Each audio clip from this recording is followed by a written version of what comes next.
नारी सदी, नारी सदी।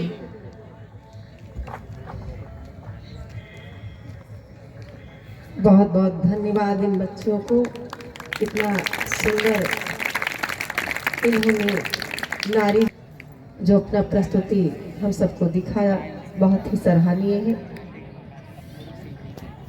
बहनों भाइयों, समाज की बड़ी विडंबना ये है कि आज नारी कहीं ना कहीं वास्तव में लगता है कि हाँ सोई है और कहीं ना कहीं जगी भी हुई है। ये दुनिया 3 चीजों से चलती है। उन 3 चीजों में है बल, बुद्धि और धन। बल ना हो तो भी व्यक्ति बेकार है, धन ना हो तो भी हमारा आजीविका नहीं चल सकता है, और बुद्धि ना हो तो सब कुछ बेकार हो जाता है। तो बल की देवी कौन सी है बच्चों? बल की देवी कौन सी है? दुर्गा जी। बोलो ना, दुर्गा जी, है ना।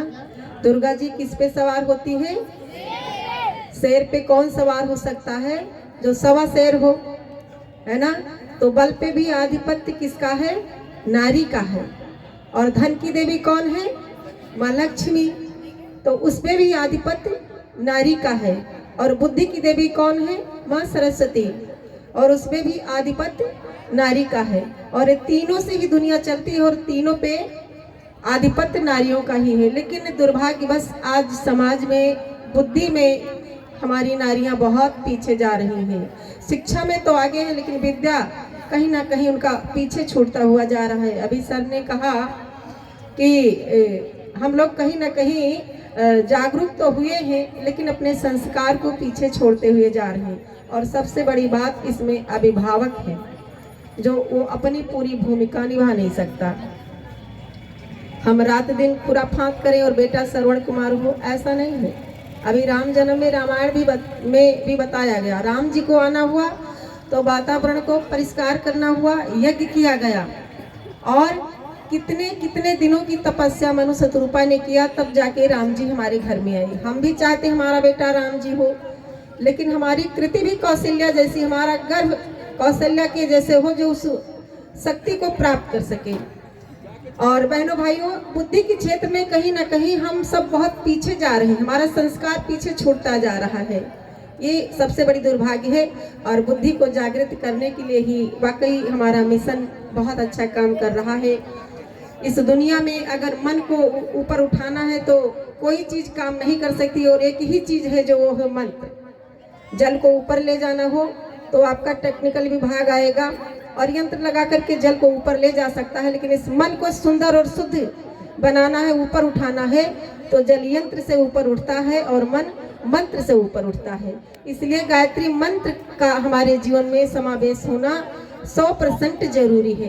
तो बच्चों, अपने घर में हम सब सुबह स्कूल आने से पहले 24 बार गायत्री मंत्र का जाप अपने पूजा गृह में करेंगे तो निश्चित है आपकी वही नहीं रह जाएंगे, आपका जीवन बदल जाएगा। क्योंकि यजुर्वेद में 1971 1 पे एक श्लोक आता है कि ओम स्तुता मया वृदा वेद माता प्रचोदयन्ताम पावमानी द्विजानाम आयु प्राणम प्रजाम पशुम कीर्तिम द्रविड़म ब्रह्मवर्चस्सम मह्यम दत्वा व्रजत ब्रह्मलोकम। वो गायत्री माता, वो वेद माता, सभी चारों वेदों की माता हमको पहले पावन बना देती है। जो इस मंत्र को जपता है सर्वप्रथम वो पावन बन जाता है, अंदर से पवित्र।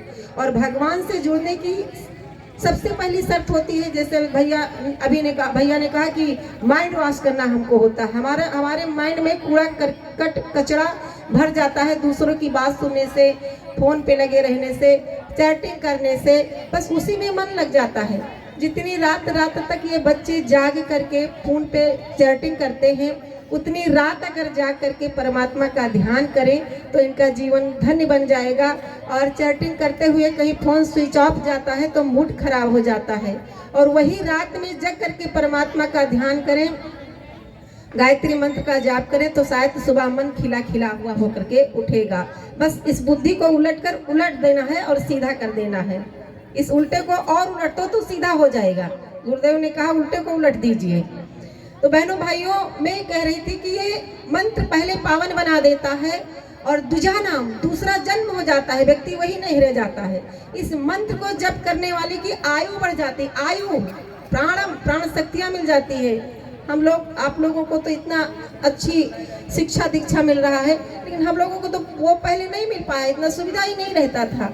लेकिन भला हो परम पूज्य गुरुदेव का संरक्षण मिला, गुरु दीक्षा लिए तो वाकई दुनिया में कहते हैं, गुरुदेव ने लिखा कि साधन भरे पड़े हैं पर साधना नहीं है, भगवान तो है लेकिन आराधना नहीं है। तो साधन अगर जीवन में है और साधना नहीं तो कुछ नहीं मिल सकता। तो साधना से सफलता, साधना से सिद्धि, साधना से सतमार्ग। हमने भी इसका साधना किया गायत्री मंत्र का, तो भगवान ने हमको बहुत कुछ दे दिया। तो ये प्राण शक्ति मिल जाती है हमको कि हम कहीं भी रहें तो निडरता के साथ रहें, कुछ भी बोले तो निडरता के साथ बोले। तो गायत्री हमको प्राणम पशुम प्रजाम, आपका बेल्ट इतना बढ़ता जाएगा, आपकी ख्याति इतनी बढ़ती चली जाएगी, प्रजा माने बेटा, इतने लोग मिलते चले जाएंगे कि इसकी आप कल्पना नहीं कर सकते हैं। प्राणम प्रजाम पशुम कीर्तिम, यश मिलता चला जाता है। आपके जेब में एक भी पैसा ना हो तो भी काम नहीं रुकेगा। द्रविड़म ब्रह्मवर्चस्वम, गायत्री की साधना करने वाले व्यक्ति का चेहरा ब्रह्म तेज की तरह चमकता दमकता रहता है और अंततोगता ये गायत्री ब्रह्म लोक को पहुंचा देती। मह्यम दत्वा प्रजत ब्रह्म लोकम्मा। तो गायत्री मंत्र हम सबको जप करना चाहिए बच्चों। और आज बुद्धि के क्षेत्र में हम सब पीछे क्यों जा रहे हैं? बुद्धि, अपनी बुद्धि का बुद्धिआत्मा दिखाया था किसने? विद्वात्मा ने। और उन्होंने बड़े बड़े को चुनौती दे दिया कि जो मेरे प्रश्नों का उत्तर देगा वो मुझसे विवाह करेगा। अंततोगता आप सबको कहानी मालूम है कि जब सारे संत महात्मा जो आए थे ज्ञानी विद्वान, वो पराजय होने लगे तो मूर्ख से विवाह करा दिया। लेकिन उस मूर्ख को विद्वात्मा ने क्या बना दिया? महाकवि कालिदास। ये नारी की ही शक्ति थी। सुकन्या बहुत बड़े राजा की बेटी थी, जंगल में घूम रही और घूमते घूमते देखा एक मिट्टी के ढेर से दो रोशनी आ रही है, तो उसमें सीख कुचाया तो खून का फव्वार निकलने लगा। पिता से कहा, पिता कौन है? पिता ने कहा, बेटा तुमने तो बहुत बुरा कर दिया, ये तो चमन मुनि है, बरसों की तपस्या तुमने खराब कर दी, अब इनकी सेवा करनी पड़ेगी। दोनों आंखें नहीं रह गई। तो बोली, बेटा पिताजी मेरी शादी करवा दो। तो बाप ने कहा, इस मिट्टी के ढेर से क्या विद्वात्मा की तरह वो विद्वान रही होगी सुकन्या? वैवाहिक जीवन केवल सुख यापन के लिए नहीं होता है, नहीं, मैं मिट्टी के ढेर से ही विवाह करूंगी। और चमन मुन के साथ उस बच्ची ने शादी कर लिया, सुकन्या ने। अंततोगता अश्वनी कुमार ने उनको जीवंत बनाया, नौजवान कर दिया बाद में, जो आरोग्य के रक्षा करने वाले हैं। तो ये विद्वात्मा और सुकन्या और तो और बहनों, बच्चों, हमारे घर में अगर हम रामायण का पाठ पढ़ते रहें तो सीता जी के जैसा हमको मार्गदर्शन कराने वाला कोई कन्या नहीं मिलेगी। बचपन में कौशलता दिखाया, शंकर भगवान की विशाल धनुष को उठा करके एक हाथ से दूसरे हाथ से लिपापोती कर दिया और पिताजी ने स्वयंवर कर दिया।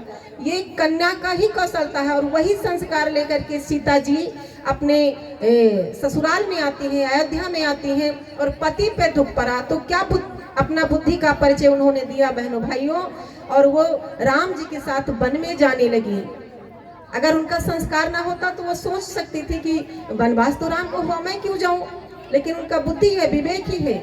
हमारे पति पे कोई संकट हो, दिक्कत हो तो हम अपने ज्वेलरी नहीं दे सकते कि चलो तुमको हम सपोर्ट दे दें, क्योंकि मुझे बड़ी प्राणों से प्रिय है। और जो राजा जनक की बेटी, राजा दशरथ की वधू, 3 लोक 14 भुवन की स्वामी राम जी के साथ वलकल पहन के वन में चल दी और बड़े धैर्यता के साथ। कविता वाली बड़ी सुंदर लाइन लिखी गई कि पुरते निकसी रघुबीर वधु धर धीर धये डग में मगदे, झलकी भर भाल कनिक जल की पुट सूख गयो मधुरा दरबे, फिर बूझत ही चलनो अभिकेतिक परन कुटी करी हो किति है, तिया की आतुरता देख पिय की अखिया अते चार चली जल छुए। हमारे जीवन में इससे बड़ा मार्गदर्शक कौन हो सकता है? बड़ी धैर्यता के साथ उन चुनौतियों का सामना किया और बड़ी सुकोमलता के कारण उनके होठ सूख गए प्यास से, फिर भी कहती नहीं मुझे प्यास लगी, पुट सूख गयो मधुरा दरबे। फिर बूझत ही राम जी से पूछती, अभी कितना और चलना है? परन कुटी करी हो किते है, कहाँ पे आप कुटिया बनाएंगे? राम जी अपनी पत्नी के बेचैनी को देख करके उनके मन में बड़ा दर्द पैदा होता है, आंख से अश्रुपात होते हैं। तिया की आतुरता देख पिया की अखिया अत्याचार चली जल छुए। तो ये बचपन का ही हमारे कन्याओं का ही संस्कार है, जो ससुराल में इस तरीके से वो जा करके अपना जो है संस्कार को दिखाती हैं बच्चों। तो हम सब बुद्धिमान तो है, बुद्धि तो है हमारे अंदर, लेकिन सत्य की बुद्धि नहीं है। और सत्य की बुद्धि पे चलने के लिए हमको ऋषि ने एक गायत्री महामंत्र दिया है। आप अपने बुद्धि का परिचय जहाँ जाएं वहाँ जरूर दें। इस शिक्षा के साथ साथ विद्या ददाति विनयम, विद्या का भी ध्यान रखें। और हमारी गरिमा, हमारी संस्कृति क्या है, ये हम सबके जीवन में आत्मसात होना चाहिए, क्योंकि नारी बहुत कुछ कर सकती है। ना बिजली जब चमकती है तो आकाश बदल देती है, आंधी जब उठती है तो दिन रात बदल देती है, और जब जागती है एक नारी की शक्ति तो इतिहास बदल देती है।